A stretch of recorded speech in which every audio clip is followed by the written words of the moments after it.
Hop les, c'est les Suzen. Aujourd'hui on se retrouve pour une toute nouvelle vidéo qui est sur quoi? Qui est sur le react du nouveau trailer de Sparking Zero avec les nouveaux DLC qui sortiront cet été.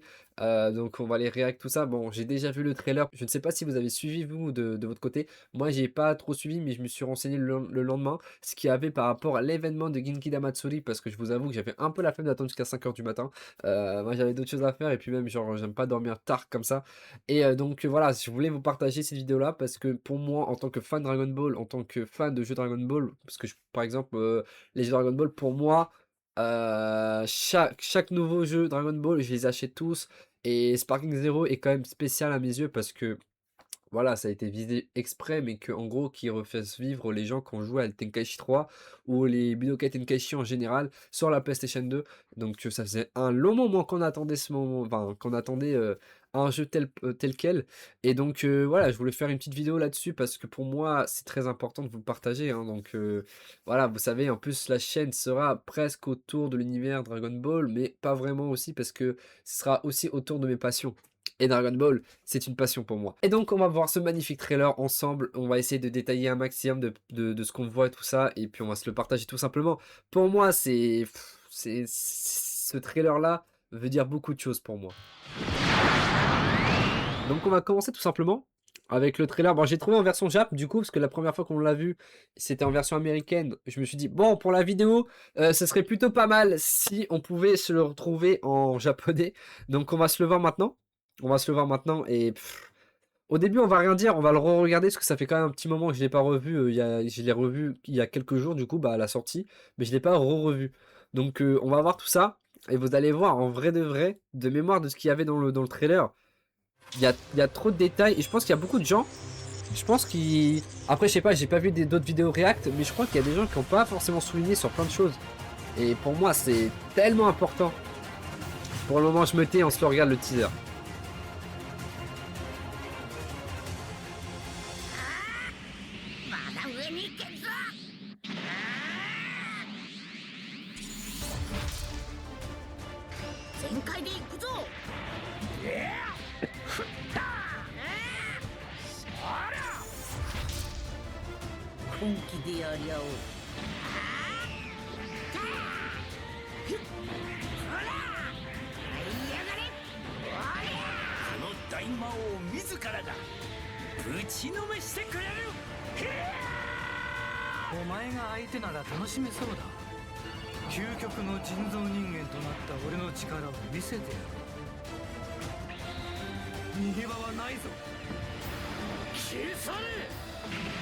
Oh là là, qu'est-ce que c'est stylé.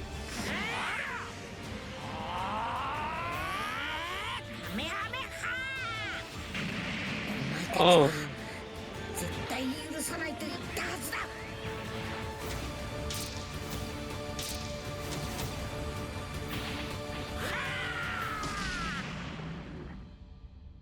Tellement de choses à dire, parce que bien évidemment, on va faire des frames, on va faire des framerate, regarde, enfin, c'est insane. Bon, voilà, le jeu qui est disponible sur PlayStation 5, Nintendo Switch 1, 2, Xbox Series X et S, et bien évidemment sur PC, donc sur Steam. Et non, franchement, il y a trop de choses à dire. Il y a beaucoup trop de choses à dire. Donc là, attends, on va couper le son. Première chose à dire, c'est que là, on va avoir un nouveau DLC. Bon, des nouveaux personnages, ok, c'est cool, mais ça fait pas tout dans un jeu. Mais franchement, les personnages qui ont été mis dans le jeu, je suis vraiment content. Je suis vraiment content dans le sens où, enfin, Sparking Zero prend de l'avant parce que ça fait quand même un an qu'on n'a jamais rien eu depuis le DLC de Dragon Ball Super Hero. Non, Daima, pardon. Et Daima, bon, vas-y, c'était prévu. En même temps, Daima, c'est pas forcément le truc qui nous fait hyper. Donc là, nouveau DLC. Donc on commence à voir que là, on commence à avoir une... Déjà, ça, c'est une dinguerie. D'avoir des attaques SP, des attaques ultimes, pardon, en coop. Enfin, comment on appelle ça? Ouais, des styles de coop, un peu.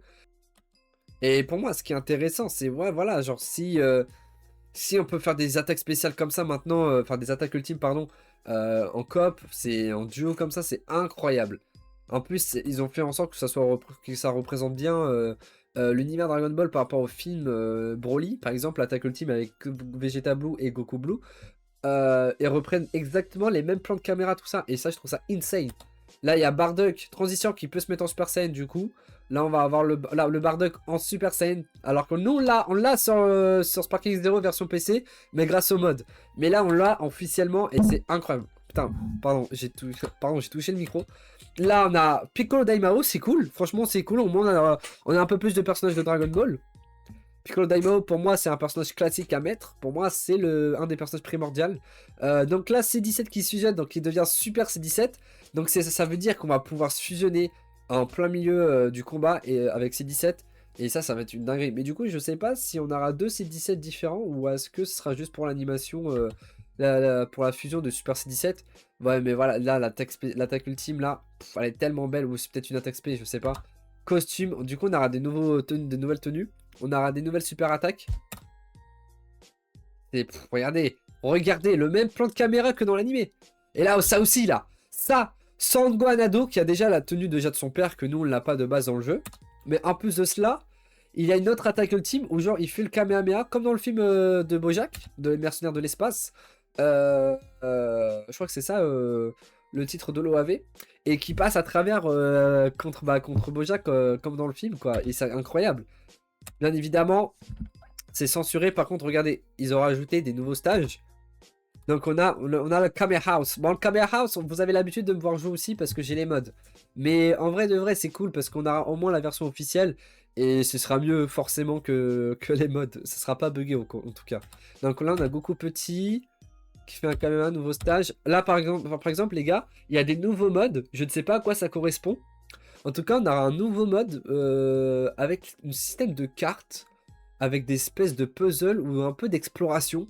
Je sais pas si ça sera un peu une espèce d'exploration ou quoi, comme à la Kakarot, mais en tout cas, je vois qu'il y a des petites images comme ça. Alors, je sais pas si c'est pour le trailer ou le mode de jeu sera présenté de cette manière-là, mais en tout cas, ça annonce du très lourd parce que pour moi, j'aime trop la vibe un peu différente des modes sur Spark. Si par exemple, dans un jeu typiquement comme Sparking Zero, qui propose que du Battle Arena.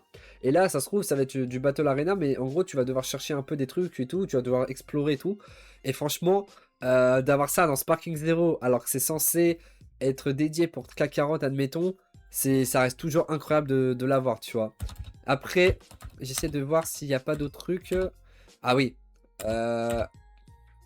Alors, c'est quoi ça? Attends, j'ai du mal à assimiler ces pieds là. C'est les pieds de qui ça? Parce qu'on voit Black Goku. Ça, c'est les pieds de qui? On dirait que c'est encore un autre nouveau personnage. Je ne sais pas qui ça peut être, mais en tout cas, j'ignore totalement. Peut-être que vous allez me le dire en commentaire. Peut-être qu'il y a des choses que j'ignore encore maintenant. Et franchement, je serais tout oui de savoir de votre côté un peu les informations que vous avez. Parce qu'en vrai de vrai, j'essaie de réacter à l'aide de mes connaissances et par rapport à ce que je vois. Donc, n'hésitez pas justement dans les commentaires à me dire ce que vous en pensez du trailer. Et que aussi, si vous avez des renseignements à me partager, je suis preneur. Je suis preneur. Donc là, on a le grand-père Sangwan. Je pensais qu'on l'avait de base dans le jeu. Mais il faut croire que non. Je pensais que le grand-père Sangwan était dedans, en fait, dans le jeu Sparking Zero. Et en fait, pas du tout. Pas du tout. Donc, du coup, on aura le grand-père Sangwan en personnage. Là, on aura Champa. Parce que c'est vrai que Champa, il n'a pas été désigné dans Sparking Zero. Alors que tu sais, on a Beerus, on a Whis. Mais du coup, dit Champa, peut-être qu'on aura aussi Vados. Mais Vados, elle n'a pas encore été annoncé, je crois, à moins qu'il prépare encore un autre trailer prochainement. Mais là, on voit Champa, Zangia qui se bat contre Krillin comme dans le film, dans l'OAV Mercenaires de l'espace. Donc on aura Zangia, parce qu'on a Bojack Zangia, mais je sais pas si on aura Gokchua. Gokchua, je suis pas sûr, mais en moins on a Zangia, je trouve ça cool. Ça fait partie des personnages qui étaient dans Tenkaichi 3. Donc pour moi, c'est important qu'elle y soit aussi. Juste avant qu'il y ait l'ellipse, pardon. Allez, Topaipai aussi, voilà. C'est ça que je voulais dire aussi, Topaipai. Et je trouve ça incroyable qu'ils aient mis aussi Topaipai parce que pour moi, c'est un des... je suis malade. C'est un des personnages les plus... comment dire, les plus sous-cotés, je trouve. Topaipai, pour moi, c'est un des meilleurs personnages que j'ai préféré dans Dragon Ball tout court. Et que même si je peux le mettre dans le top 10 dans l'univers Dragon Ball, je le mets clairement dans le top 10. Hein. Topaipai, trop stylé comme personnage. Donc là, Zangia. Et là, enfin, là, je crie, mais en vrai, je suis Je suis pas censé crier parce que avec ma gorge, tout ça, je dois pas forcer. Mais là, je suis trop excité de voir ça. Les gars, nous avons Paul Kwan. Nous avons Paul Kwan. J'en ai rien à foutre. Je dis Paul Kwan. Il n'y a pas le Pai Kwan. Non, non, Paul Kwan. Je dis Paul Kwan. Il y a Paul Kwan. Il y a Paul Kwan. Et je kiffe sa race parce qu'en fait, le truc, c'est que j'avais testé. Bah, justement, vous avez vu la vidéo. Je sais pas si vous avez vu la vidéo sur le mode Paul Kwan. Et là, je vois en vrai à quoi il ressemble. Mais il est tellement bien fait. Il est tellement bien fait. Le Paul Kwan, il est incroyable. Et j'aimerais bien aussi également qu'ils mettent genre un championnat du monde, l'Odola. Genre, parce que c'est vrai qu'on a eu un tournoi de Cell Game, on a un tournoi du Tenkaichi Budokai, mais on n'a pas le truc de l'Odola. Et sur Tenkaichi 3, en fait, il y avait sans l'avoir. En gros, en fait, il y avait l'image disant que c'était l'Odola, tout ça. Mais la map en lui-même, c'était des maps aléatoires. Et en fait, c'était pas les maps, c'était pas le tournoi de l'Odola. Donc j'aimerais vraiment qu'il y soit dans le jeu officiel, cette map-là. Ça serait incroyable. Donc là, ça se termine sur le duo Goku et Vegeta Blue. Et donc voilà, tout simplement, pour moi, ça annonce tellement du lourd pour la suite. Parce que on voit qu'ils améliorent clairement le truc. Qu'ils améliorent totalement le truc. Comment dire, en fait, ils ont un peu ce truc-là de se dire, vas-y, on va pouvoir rajouter des attaques spéciales, des tenues, tout ça. Je sais pas si vous vous rendez compte de la possibilité de faire plein de choses du coup. C'est que ça veut dire, par exemple, l'attaque de Kaioken contre Nappa, il y a peut y être parce que ça peut être une capsule que tu changes de technique, tout ça. Et je pense que ça va être comme ça que ça va être présenté pour les nouvelles attaques ultimes. Donc, non, franchement, on peut aller très très loin là-dedans. On peut aller très très loin. Et s'ils rajoutent des modes... D'ailleurs, il y a le mode Mission 100. En ce moment, on est en train de se le faire en live. Donc n'hésitez pas à venir sur mes streams pour pas louper tout simplement le petit mode Mission 100 qui est vraiment cool. Qui m'a l'air d'être beaucoup plus loin à faire que sur Tenkaichi 3 en tout cas. Je sais pas s'il y a réellement 100 combats dans Tenkaichi 3. Il me semble qu'il n'y avait pas 100 combats. Après, je sais pas. Peut-être que je dis n'importe quoi, mais en tout cas, sur Sparking Zero, c'est plutôt cool. En plus, on crée un concept avec les modes. En plus, on a la VF, on essaie de faire les personnages aléatoires. On a le droit que prendre un seul personnage par moment.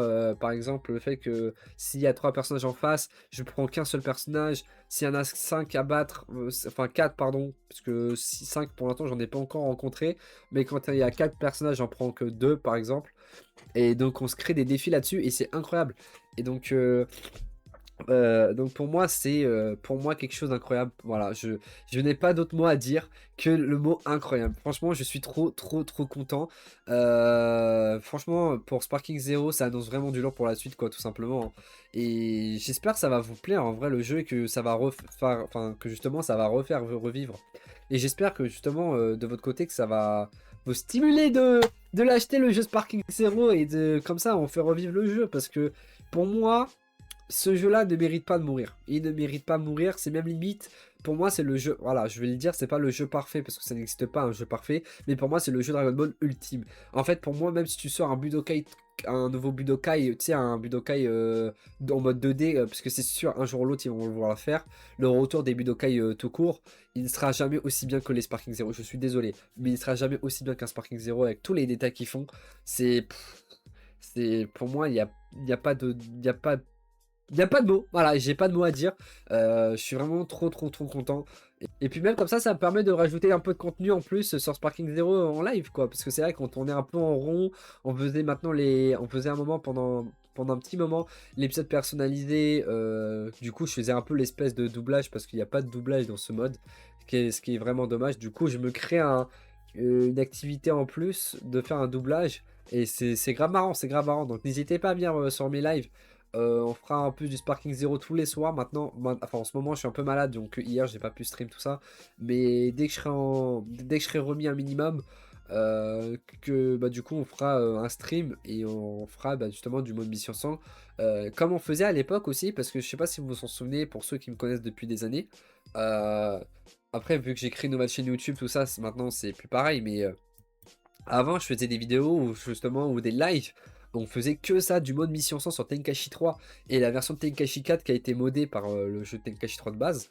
Et pour moi, c'est une dinguerie qu'ils aient mis ça pour Sparking Zero parce que, en gros, moi, ça, c'est très nostalgique pour moi, comme pour vous qui m'ont connu à l'époque, quoi. Donc voilà, c'était tout ce que j'avais à dire pour aujourd'hui. Donc j'espère que ça vous a plu quand même cette petite vidéo.